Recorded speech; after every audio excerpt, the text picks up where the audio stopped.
एक बार की बात है, दूर एक परियों की जंगल की पूर्वी दिशा में औरा नाम की एक सुंदर जलपरी राजकुमारी रहती थी। वो उस भूमि पर शासन करती थी और वहां शांति बनाए रखती थी। वो न केवल एक उत्साही व्यक्ति थी जो सभी प्राणियों के साथ आसानी से घुल मिल जाती थी, बल्कि वो एक दयालु व्यक्ति भी थी जो लोगों की मदद के लिए हमेशा तैयार रहती थी। विशेष रूप से औरा के पास अपने जादुई बालों से जीवन प्रदान करने की शक्ति थी। उसके बाल उसके जीवन का प्रतीक थे और जब वो मधुर गाना गाती थी तो वो अपने बालों से सभी घावों को ठीक कर सकती थी। हालांकि वो अपनी शक्तियों का बहुत अधिक उपयोग नहीं कर सकती थी, क्योंकि जितनी बार औरा उनका उपयोग करती वो उतना ही कमजोर हो जाती। इसके अलावा औरा जितनी बड़ी होती गई वो उतनी उत्सुक बनती गई। वो हर चीज के बारे में उत्सुक थी, विशेष रूप से दूर परियों के जंगल के पश्चिमी भाग को लेकर, जिसकी सीमा परी नदी के पास थी। लेकिन पुरानी अफवाहों के कारण पश्चिमी दिशा वो स्थान था जहां खतरनाक चिड़िया मनुष्यों की जनजाति रहती थी। उसके जैसी जलपरियां डरती थीं और नदी पार करने की हिम्मत नहीं करती थी। फिर भी औरा के मन में अभी भी उत्सुकता थी और वो पश्चिमी भूमि के बारे में जानना चाहती थी। एक बार नदी की सीमा के पास यात्रा के दौरान औरा ने अचानक एक चिड़िया मनुष्य को छोटे समुद्री जीव की मदद करते हुए देखा। क्या किताब में नहीं लिखा था कि चिड़िया मनुष्य की जनजाति के लोग बहुत क्रूर होते हैं? लेकिन वो लड़का अपने आसपास की छोटी छोटी चीजों की कितनी सावधानी से देखभाल कर रहा है। हालांकि औरा का पूरा ध्यान उस युवक पर था कि उसने गलती से नदी की सीमा को पार कर लिया, जिससे खतरे की घंटी बज गई। यहाँ कोई घुसपैठिया है। सौभाग्य से जब औरा घबरा रही थी, वो युवक उसे दूसरे चिड़िया मनुष्यों की नजरों से बचाने के लिए दौड़ा। दूसरे चिड़िया मनुष्यों के समूह के वहां पहुंचने और उसकी तलाश करने से पहले उस युवक ने औरा को बचा लिया था। ये क्या? जाहिर है मैंने खतरे की घंटी सुनी थी, लेकिन वो क्या गलती से बजी? वो व्यक्ति शायद इधर उधर छिपा होगा, मैं उसे जरूर पकड़ लूंगा। चिड़िया मनुष्य के समूहों के जाने के इंतजार के बाद युवक ने राहत की सांस ली और औरा की जादुई रस्सी को खोल दिया। मुसीबत से निकलने में मेरी मदद करने के लिए धन्यवाद। क्या मैं तुम्हारा नाम पूछ सकती हूँ? मैं डॉन हूँ, पश्चिमी परी जंगल का राजकुमार और चिड़िया मनुष्यों की जनजाति की बेकार चिड़िया जो उड़ नहीं सकता। लेकिन डरो मत, मैं तुम्हें नुकसान नहीं पहुँचाऊंगा। मैं हमेशा से पूर्वी दिशा के लोगों के साथ शांति से रहना चाहता था। ये महसूस करते हुए कि डॉन एक अच्छा व्यक्ति है, औरा ने जल्दी से डॉन के पंखों को ठीक करने में उसकी मदद की। तुम्हें धन्यवाद देने के लिए मैं अपने जादू का उपयोग तुम्हारे पंखों को ठीक करने के लिए करूंगी, ताकि तुम भी बाकी सब की तरह उड़ सको। भले ही वो औरा की बात को समझ नहीं पाया, फिर भी डॉन ने उसे कोशिश करने दी। जब उसने अपना गाना गाया तो उसने डॉन के पंखों को ठीक कर दिया। मुझे चमत्कार देने के लिए धन्यवाद। अगर तुम बुरा ना मानो तो क्या मैं तुम्हारा दोस्त बन सकता हूँ? बेशक, मैं इस दोस्ती से खुश हूँ। उसके बाद डॉन और औरा अच्छे दोस्त बन गए और धीरे धीरे एक दूसरे से प्यार करने लगे। उन्होंने कई चीजों के बारे में बात की। उन्होंने कई साल पहले हुए दोनों जनजातियों के बीच की गलतफहमियों को भी दूर किया। मैंने भी ये सुना था कि पूर्वी दिशा में कई बहुत पुराने और डरावने जीव हैं, लेकिन जब मैं और कुछ दोस्त एक दूसरे से मिले तो सभी बहुत अच्छे थे। इसीलिए हम उम्मीद करते हैं कि दोनों प्रजाति के लोग जल्द ही शांति पूर्वक एक साथ रहेंगे। ये बहुत अच्छा होगा। उम्मीद है कि हम ऐसा जल्द ही कर पाएंगे। लेकिन इसने थियो को, एक खतरनाक चिड़िया मनुष्य जो हमेशा से पूर्वी भाग पर शासन करना चाहता था, बहुत क्रोधित किया। एक दिन हमेशा की तरह औरा उनके मिलने की जगह पर जाने की तैयारी कर रही थी कि तभी थियो अपने सैनिकों के साथ नदी की सीमा को घेरने के लिए पहुंच गया। मैंने खुद अक्सर देखा है कि वो चुपके से पश्चिमी भाग में घुसती है और राजकुमार डॉन से मिलती है, इसीलिए लापता राजकुमार का जरूर इससे कुछ लेना देना है। डॉन गायब है, लेकिन क्यों? नाटक करना बंद करो। तुम वही हो जिसने राजकुमार का अपहरण किया है, इसीलिए हमें उन्हें खोजने के लिए पूर्वी दिशा में अपने सैनिकों को भेजना होगा। क्या तुम मुझे इस बात का सबूत दे सकते हो कि डॉन का गायब होना मेरी वजह से हुआ है? तुमने जो भी कहा वो कहानी एक तरफा है। केवल तुम एक बाहरी व्यक्ति हो और कौन जानता है कि राजकुमार से मिलने की कोशिश करना तुम पूर्वी लोगों की कोई साजिश हो सकती है। हो सकता है कि पुरानी अफवाह सच हो। तुम जलपरियां बहुत चालाक हो। तुम्हें पूर्व लोगों के बारे में ऐसा कहने की कोई अनुमति नहीं है। मेरे पास एक रास्ता है। 3 दिन में मैं निश्चित रूप से डॉन को ढूंढ लूंगी और उसे सुरक्षित वापस ले आऊंगी। लेकिन हम ऐसा कैसे मान लें? लेकिन अगर तुम हमें पूर्वी भाग का शासन का प्रतीक ये त्रिशूल सौंप देती हो तो मैं इस प्रस्ताव को स्वीकार कर लूंगा। त्रिशूल को देखकर औरा सोच में पड़ गई। यदि उसने वो खजाना किसी को भी दे दिया तो इसका मतलब पूर्वी भाग के सभी लोगों के जीवन को उसके हाथों में दे देना। राजकुमारी, हमें विश्वास है कि आप डॉन को खोज सकती हैं और दोनों जनजातियों में शांति ला सकती हैं। अगर कुछ गलत होता है तो भी हम पछतावा नहीं करेंगे, क्योंकि आपने और डॉन ने हमेशा हमारी मदद की है। हम आप दोनों के लिए बलिदान देने के लिए तैयार हैं। मुझ पर भरोसा करने के लिए सभी का शुक्रिया। मैं 3 दिनों में जरूर वापस आ जाऊंगी। सबका प्रोत्साहन सुनने के बाद औरा थियो को त्रिशूल देने के लिए तैयार हो गई। अगर मैं 3 दिन बाद वापस नहीं आई तो त्रिशूल तुम्हारा हो जाएगा। हाँ, ठीक है, मुझे तुमसे अच्छी खबर सुनने की ही उम्मीद थी। फिर औरा ने डॉन को खोजने के लिए अपनी यात्रा की शुरुआत की, लेकिन उसके पास अभी भी कोई सुराग नहीं था।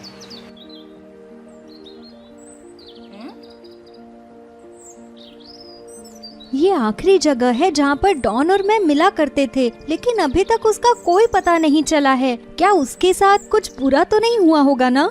भगवान का शुक्र है राजकुमारी यहाँ है। मुझे पता है राजकुमार कहाँ है। औरा ने आवाज सुनी और उसे खोजने के लिए दौड़ी। उसने पास में ही पिंजरे में बंद एक छोटी सी चिड़िया को पाया। छोटी चिड़िया, क्या तुम जानती हो कि डॉन कहाँ है? लेकिन क्यों? तुम इतनी बीमार क्यों हो? हुआ ये कि वो छोटी चिड़िया ही थी जिसने थियो को डॉन का अपहरण करते हुए देख लिया था जब वो औरा से मिलने जा रहा था। हालांकि जब चिड़िया ये खबर सबको बताने जा रही थी तो थियो को पता चल गया और उसने चिड़िया को छोटे से पिंजरे में बंद कर दिया। चिड़िया ने कुछ दिनों से कुछ खाया पिया नहीं था, इसीलिए उसका शरीर बहुत कमजोर हो गया।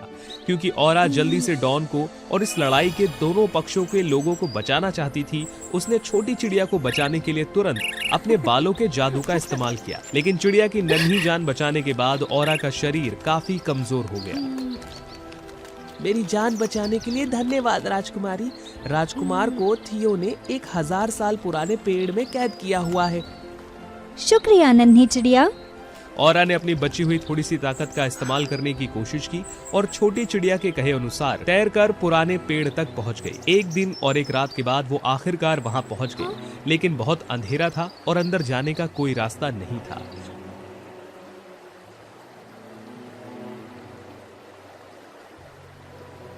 मुझे चीजों को ठीक से देखने के लिए रोशनी की आवश्यकता है, लेकिन मुझे रोशनी कैसे मिलेगी? ये सही है, मेरे बाल। जब भी मैं गाऊंगी मेरे बाल चमक उठेंगे। ये सोचकर औरा ने गाना शुरू किया, जिससे उसके बाल चमक उठे और उसे पास में एक छोटा सा रास्ता नजर आया। हाँ?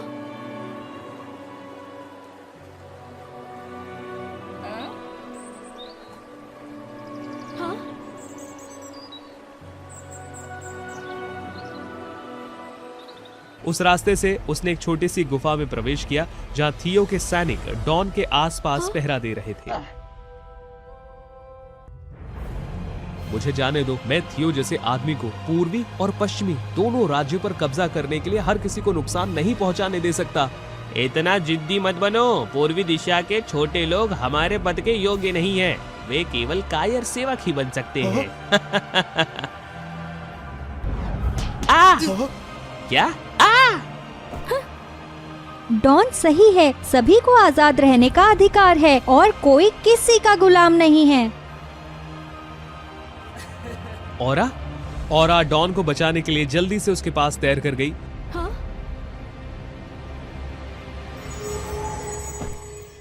हालांकि अचानक एक जादू का झटका औरा को लगा और वो घायल हो गई।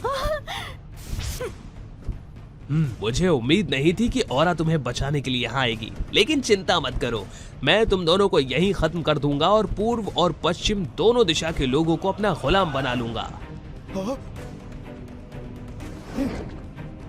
मैं तुम्हें किसी को चोट पहुंचाने नहीं दूंगा। डॉन गुस्से में था और लड़ने के लिए थियो के करीब उड़कर गया। हालांकि वो जीतने वाला था, थियो के सैनिकों ने औरा को पकड़ लिया। राजकुमार, अभी रुक जाओ, नहीं तो मैं छोटी राजकुमारी को चोट पहुंचाऊंगा। डॉन! औरा ने बचने के लिए संघर्ष किया और डॉन की तलवार को वापस पा लिया, लेकिन एक सैनिक ने झट से उसे रोक लिया। उस समय राजकुमारी ने अपने बाल काटने का फैसला किया और जल्दी से डॉन की ओर तलवार फेंक दी। मौका पाकर थियो को हराने के लिए डॉन ने जल्दी से तलवार की ताकत का इस्तेमाल किया। थियो हार गया और अपने सैनिकों के साथ भागने के लिए एक पक्षी में बदल गया। औरा, क्या तुम ठीक हो? तुम्हारा शरीर ठंडा हो रहा है। ऐसा इसलिए है क्योंकि मैंने अपने जीवन के बाल काट दिए, इसलिए मेरा स्वास्थ्य कमजोर हो रहा है। फिर जल्दी से अपने बचे हुए बालों को इस्तेमाल करें। नहीं, तुम्हें भी चोट लगी है। मैं खुद को बचाने के लिए तुम्हें मरने नहीं दे सकती। फिर मैं हमेशा के लिए तुम्हारे साथ रहने के लिए, तुम्हारे साथ जाने के लिए सहमत हूँ। हालांकि जब उनके प्यार के आंसू औरा के बाल पर गिरे तो पानी के प्रकाश की एक चमक निकली और उन दोनों को स्वस्थ कर दिया। हुआ ये कि उन दोनों लोगों का प्यार था जो बिना शर्त एक दूसरे के लिए बलिदान देने के लिए तैयार थे, जिसने मृत्यु पर काबू पाया और उन्हें फिर से एक साथ रहने का मौका दिया। अंत में कई कठिनाइयों के बाद प्यार हमेशा के लिए अमर हो गया और मृत्यु पर विजय प्राप्त कर ली। और फिर हम एक साथ हैं। औरा और डॉन ने एक दूसरे को खुशी से देखा और फिर जादुई नदी में वापस लौट आए। अंत में सभी के आशीर्वाद के साथ औरा और डॉन ने शादी कर ली और दोनों जनजातियां हमेशा के लिए शांति और समृद्धि से रहने लगे।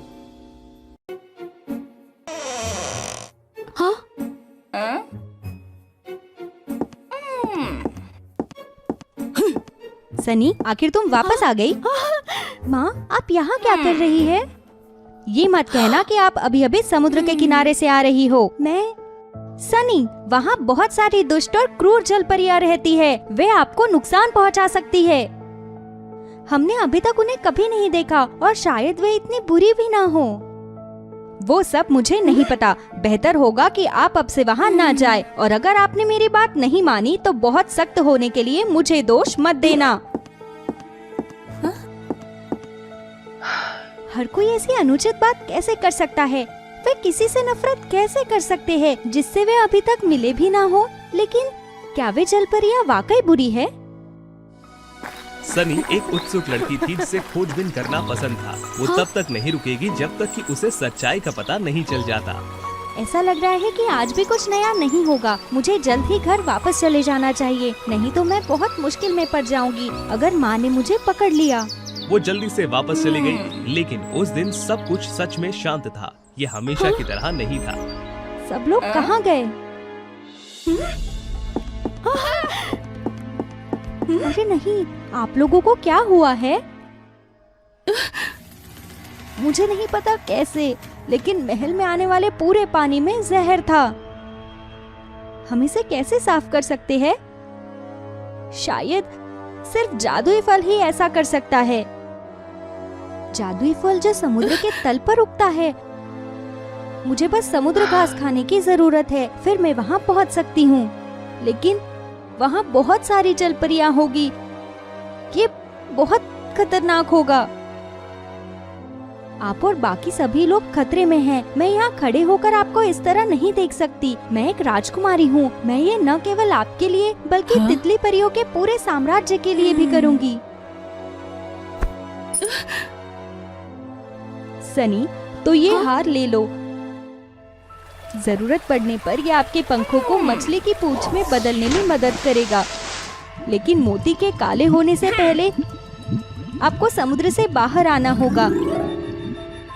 यदि ऐसा नहीं हुआ तो आपको हमेशा के लिए एक जलपरी के रूप में ही जीना होगा। मुझे ये याद रहेगा। मेरी प्रतीक्षा करना, मैं जल्द ही वापस आऊंगी। सनी जल्दी से उड़ गई, बिना ये देखे कि कोई था जो उसे छुपकर देख रहा था। जब सनी समुद्री घास खोजने के लिए इधर उधर उड़ रही थी तो अचानक उसे एक अजीब सी आवाज सुनाई दी। एक जलपरी, कृपया मेरी मदद करो। एक जलपरी यहाँ कैसे फंस सकती है किनारे पर? तुम मुझे धोखा देने की कोशिश कर रही हो। धोखा किस लिए? मुझे खाने के लिए। छी, बहुत ही गंदा। एक तितली परी मेरे भोजन में कभी नहीं हो सकती। तुम मुझे इतनी आसानी से धोखा नहीं दे सकती। तुम तितली परियां सच में कठोर और बिल्कुल मिलनसार नहीं हो। कृपया मेरी मदद करो, मेरी त्वचा सूख रही है। हो सकता है कि वो सच में फंस गई हो। वो इतनी डरावनी नहीं लग रही जितना मैंने पढ़ा था, या मैं बस उसे बचा लेती हूँ। थोड़ी देर बाद सनी जलपरी को समुद्र में लौटाने में मदद कर सकी। बहुत बहुत धन्यवाद। मैं मैरिस हूँ। मैं सनी हूँ, तो तुम सच में तितली परियों को नहीं खाते, है ना? बिल्कुल नहीं। तुमने ये कहाँ सुना? ये उन किताबों में लिखा हुआ है जो मैंने पढ़ी है। तुम्हें पता है, कभी कभी किताबें भी तुम्हें सच नहीं बताती। हो सकता है बाद में मैं खुद जलपरियों के बारे में एक किताब लिखूंगी। बढ़िया, मैं सच में उसे पढ़ना चाहूंगी। तो तुम यहाँ क्या कर रही हो? सनी की सारी बातें सुनने के बाद मैरिस ने सनी को जादुई फल लेने में मदद करने का फैसला किया। हाँ? हाँ?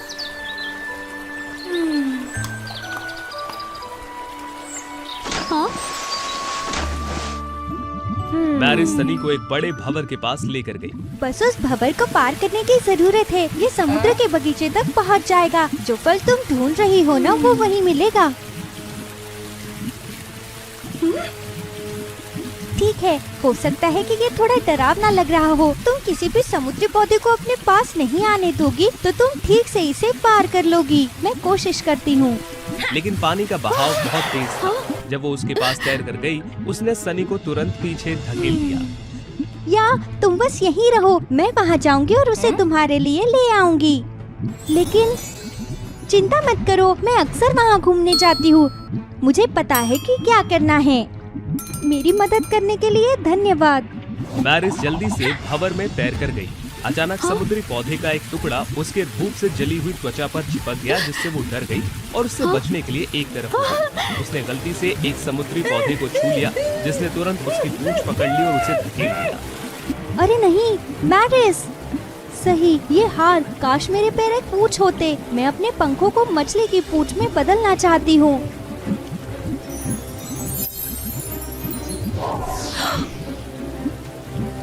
हे भगवान, ये बहुत अद्भुत है। एक मजबूत मछली की पूंछ के साथ सनी आखिरकार मैरिस तक पहुंच गई। उसने अपनी पूरी ताकत का इस्तेमाल किया और मैरिस को परेशान कर रहे पौधे से बचाने में कामयाब रही। सनी, तुम्हारे पंख! मुझे बस समय पर पानी के ऊपर वापस जाना होगा।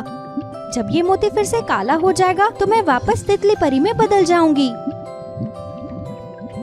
तो जल्दी करो। भंवर से बाहर निकलने के बाद दोनों ने एक रंग बिरंगा बगीचा देखा। वाव, ऐसी खूबसूरत और अजीब जगह मैंने पहले कभी नहीं देखी। यहाँ उग रहे हर फल का अजीब और अलग असर होता है। उदाहरण के लिए, ये फल तुम्हें मुहासे देगा और वो फल तुम्हारी आवाज बदल सकता है, और ये वाला तुम्हारे बालों को लंबा और सुंदर बना देगा। मुझे मिल गया। अरे वो नहीं, अगर तुम इसे अच्छे से देखोगे तो तुम्हें उस फल पर लाल धरियां दिखाई देंगी। अगर तुम उसे खाओगी तो तुम बड़ी परेशानी में पड़ सकती हो। ये फल सबके असल स्वभाव को सामने ला सकता है। इसे खाने के बाद किसी के भी शरीर में अजीब अंग होगा, कोई और भी खूबसूरत हो सकता है, और कभी कभी कुछ नहीं होता। ये फल बहुत दिलचस्प है। मैं इसके बारे में पढ़ने के लिए थोड़े अपने साथ ले जाऊंगी। ये वो फल है जो तुम्हें चाहिए था। अगर मैं इन्हें ध्यान से नहीं देखूं तो मैं सच में इनमें फर्क नहीं कर सकती, लेकिन यहाँ ये केवल एक ही है। कोई बात नहीं, कल एक नया फल उग जाएगा। जादुई फल मिलने के बाद वे जल्दी से पानी के ऊपर वापस चले गए। अब बस तब का इंतजार करना होगा जब ये मोती फिर से काला हो जाए। मेरे पंख मुझे वापस मिल जाएंगे और फिर मैं सभी को बचाने के लिए घर लौट जाऊंगी। इसे मुझे दे दो। सियारा, तुम यहाँ क्या कर रही हो? वो मैं ही थी जिसने उन तितली परियों को जहर दिया था ताकि तुम यहाँ जादुई फल खोजने के लिए आओ। मुझे अपने पंखों को ठीक करने के लिए इसकी आवश्यकता है।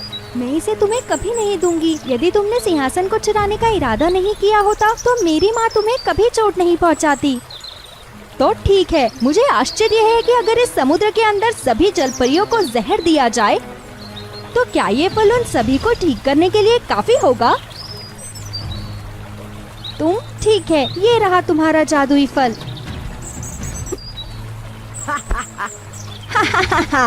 अच्छा है, अब तुम नरक में जाओ।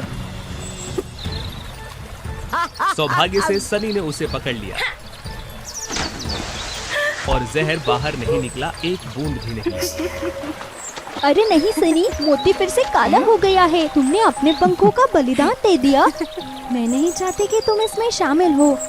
अब मुझे नदी के किनारे तैरकर महल तक जाना होगा ताकि इस फल को सबके पास लेकर जा सकूं। शायद मुझे इस तरह देखकर सब चौंक जाएंगे। लेकिन क्या तुमने उसे वो फल नहीं दिया? मैंने उसे वो फल दिया जो उसके असली स्वभाव को सबके सामने ले आएगा। जादुई फल अभी भी मेरे पास है। सही बात है। या क्या तुम उस फल को खाने की कोशिश कर सकती हो जो तुम्हारे असली स्वभाव को सामने ले आए? मुझे पूरा यकीन नहीं है, लेकिन हमने अभी तक जो यात्रा की है, अब कोई दूसरा रास्ता नहीं है। मैं कोशिश करूंगी। सनी ने अपना सारा साहस उस फल को खाने के लिए लगाया और सच में चमत्कार हो गया। सनी फिर से तितली परी में बदल गई और वो पहले से और ज्यादा खूबसूरत हो गई। सनी बहुत खुश थी। उसने मैरिस को अलविदा कहा और बाकी लोगों को बचाने के लिए वापस चली गई। उसने उन्हें अपनी रोमांचक यात्रा के बारे में बताया, जिससे उन्हें जलपरियों के एक अलग रूप के बारे में पता चला। उसके बाद तितली परियों को अब जल परियों से डर नहीं लगता और वो एक साथ खुशी से रहते।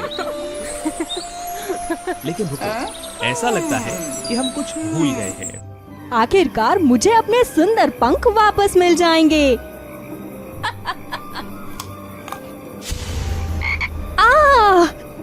क्या हो रहा है? तितली परियां, मुझे तुम सभी से नफरत है। एक बार समुद्र तल पर एक शानदार राज्य था जिसमें जेड नाम की एक सुंदर मर्मेड राजकुमारी रहती थी।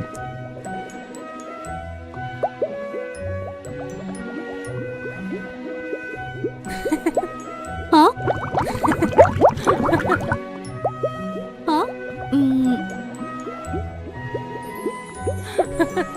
उसकी उम्र 18 साल की थी, लेकिन उसके पिता द्वारा पेश किए गए सुंदर राजकुमारों में से वो किसी से भी शादी नहीं करना चाहती थी और उन्हें टाल दिया था। इसने समुद्र के राजा को बेहद परेशान और चिंतित कर दिया।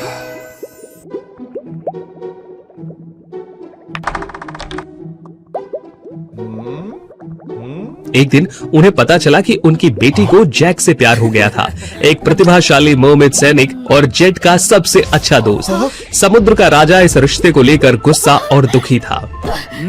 जेड, आपने इस जलपरी सैनिक के कारण इतने सारे अच्छे राजकुमारों को ठुकरा दिया। मैं सहमत नहीं हूँ। पिताजी, भले ही जैक सिर्फ एक सैनिक है, मैं और वो एक दूसरे से ईमानदारी से प्यार करते हैं। कृपया हमें एक साथ रहने दे। महाराज, मैं आपसे सहमत हूँ। मैं हर कीमत पर जेड को हमेशा प्यार करूंगा और उसकी रक्षा करूंगा। आप दोनों नहीं जानते कि आप किस बारे में बात कर रहे हैं। आप एक दूसरे से कितना प्यार करते हैं, इससे कोई फर्क नहीं पड़ता। जेड को अभी भी एक राजकुमार या शाही परिवार के आदमी से शादी करनी होगी, नहीं तो केवा का अभिशाप सत्य हो जाएगा। आपका क्या मतलब है? इससे पहले मैं चिंतित था कि आपको ये राज बताना चाहिए या नहीं, लेकिन अब मुझे ये बताना पड़ेगा। ये निकलकर आया कि 18 साल पहले जेड के सुंदर और खुश जीवन से ईर्ष्या रखने वाली चुड़ैल उसके 1 महीने पूरे होने की जन्मदिन की पार्टी में एक बुरी साजिश के साथ आई थी। ओह सुंदर राजकुमारी, मुझे पता है कि भविष्य में आप एक प्रतिभाशाली राजकुमारी होंगी जो अपने भाग्य को स्वीकार करने के लिए तैयार नहीं होगी और इसे तोड़ना चाहेंगी। आप लोग क्या कर रहे हैं?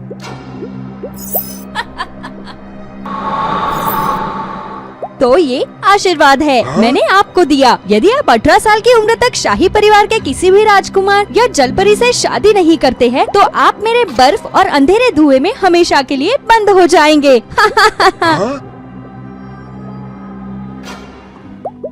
इसीलिए मैं हमेशा अभिशाप को उठाने के लिए एक राजकुमार और जलपरी की शादी कराने का प्रयास कर रहा था। नहीं पिताजी, ऐसा करने और डरने की बजाय हमें अपने भाग्य को तय करने के लिए लड़ना चाहिए।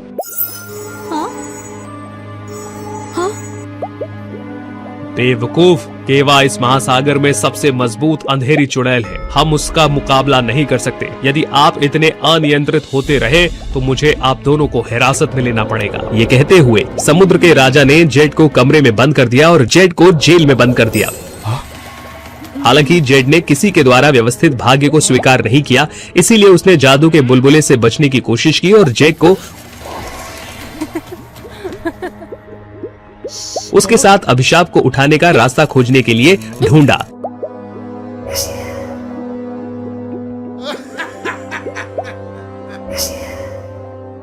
उन्हें ये नहीं पता था कि कहाँ जाना है, तो वो एक छोटे डॉल्फिन से मिले। ये एक पुरानी जलपरी की तलाश कर रहे थे जिसके पास सभी शापों को उठाने का जादू था। सभी की इच्छाओं को स्वीकार करते हुए उन्होंने डॉल्फिन को प्रकाश की शक्ति दी। जेड और जैक ने सुना और डॉल्फिन से दिशाओं के लिए कहा। उन्होंने कई समुद्रों को पार किया और अंत में जेड के 18वें जन्मदिन से केवल एक दिन पहले उन्हें पुरानी जलपरी का निवास पता चल गया। जेड ने तब उसे अपने अभिशाप के बारे में बताया और उससे पूछा कि क्या वो उसे उठा सकती है। तो आप अभिशाप को उठाना चाहते हैं और अपने जीवन के बाकी हिस्सों के लिए इस युवक के साथ रहना चाहते हैं। ये सरल है, आप दोनों एक दूसरे का हाथ पकड़ ले और अपनी आंखें बंद कर ले, फिर मैं एक जादू करूंगी। जेड और जैक ऐसा करने के लिए सहमत हुए। अचानक उन्होंने महसूस किया कि कुछ उनके शरीर को कस रहा है और महसूस किया कि एक अंधेरे जादू का चक्र था। ये पता चला कि पुरानी जलपरी चुड़ैल केवा थी और डॉल्फिन उसका चेला। आप है केवा, द डार्क विच, जिसने मुझ पर अभिशाप लगाया है, जैसा मेरे पिता ने उल्लेख किया है। अब हमें जाने दो। कोई रास्ता नहीं। अब जब राजकुमारी मेरे हाथों में गिर गई है, तो बस थोड़ी देर प्रतीक्षा करें। उस वर्ष का अभिशाप सच हो जाएगा और आप हमेशा के लिए मेरे अंधेरे जादू में डूब जाएंगे। नहीं, मैं आपको ऐसा करने नहीं दे सकता।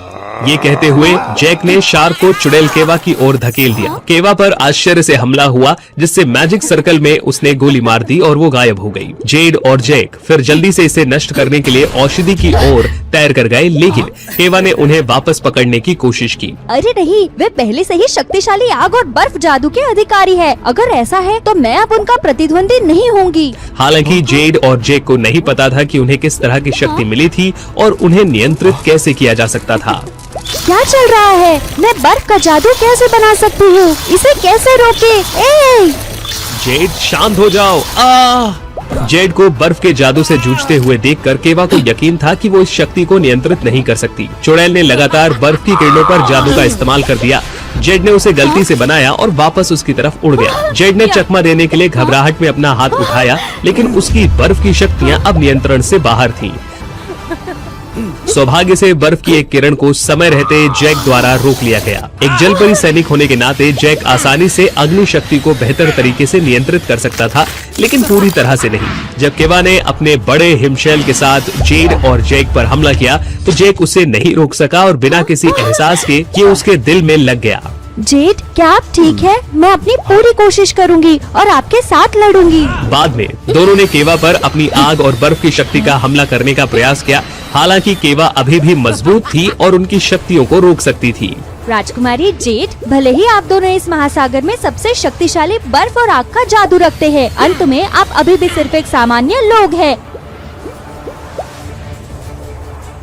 आप दोनों कभी भी मेरे खिलाफ नहीं जीत पाएंगे और कभी भी खुशहाल जीवन नहीं होगा। ठीक है, जेड एक दयालु और मजबूत व्यक्ति है। मुझे विश्वास है कि हम दोनों आपको हरा देंगे। सही बात है। आज भी मैं आपके अंधेरे अभिशाप से प्रभावित हूँ जैक, और मैं आत्मसमर्पण नहीं करूँगी। तुम कितने बहादुर हो। यदि आप दोनों एक दूसरे से बहुत प्यार करते हैं, तो आइए बर्फ और आग में एक साथ बंद हो जाए। जेड और जैक ने केवा की काली ताकतों से हार नहीं मानी और उनके साथ लड़ने की कोशिश की, और ये उनके प्यार की शक्ति थी जिसने आग और बर्फ की शक्ति को एक बार फिर से मजबूत किया, जिससे केवा नीचे गिर गई और उसका काला जादू खत्म हो गया। नहीं, क्या चल रहा है? नहीं। अंत में जेड और जैक ने जीत हासिल की और अपनी शक्तियों में महारत थी। हालांकि उनके पास लंबे समय तक खुश रहने का मौका नहीं था जब जैक अचानक गिर गया, क्योंकि उसके दिल में लगी बर्फ की बीम फैल गई। जैक, आपका शरीर बहुत ठंडा था। केवा के साथ हमारी लड़ाई के दौरान आप पहले से ही उसके जादू से टकरा गए होंगे। हालांकि मैंने इस जादू को नियंत्रित करने के लिए अग्नि शक्ति का उपयोग करने की कोशिश की, लेकिन मैं कर नहीं सका। मुझे लगता है मैं इसे अधिक लंबे समय तक नहीं कर सकता। हालांकि मैंने आपकी रक्षा की और इतने लंबे समय तक मैंने आपको प्यार किया, यहाँ तक कि अगर अब मुझे जाना भी पड़ा तो मुझे कोई पछतावा नहीं होगा। नहीं। जेड ने जैक के ठंडे शरीर को पकड़ लिया और उसे चूमा। इस समय उसके चुंबन से अचानक एक गर्म शक्ति उत्पन्न हुई। जैक की आग के साथ मिलकर उसने जादू की बर्फ को तोड़ दिया। जैक खुशी से जादू को तोड़ने के बाद जागा और दोनों ने एक दूसरे को गले लगाया।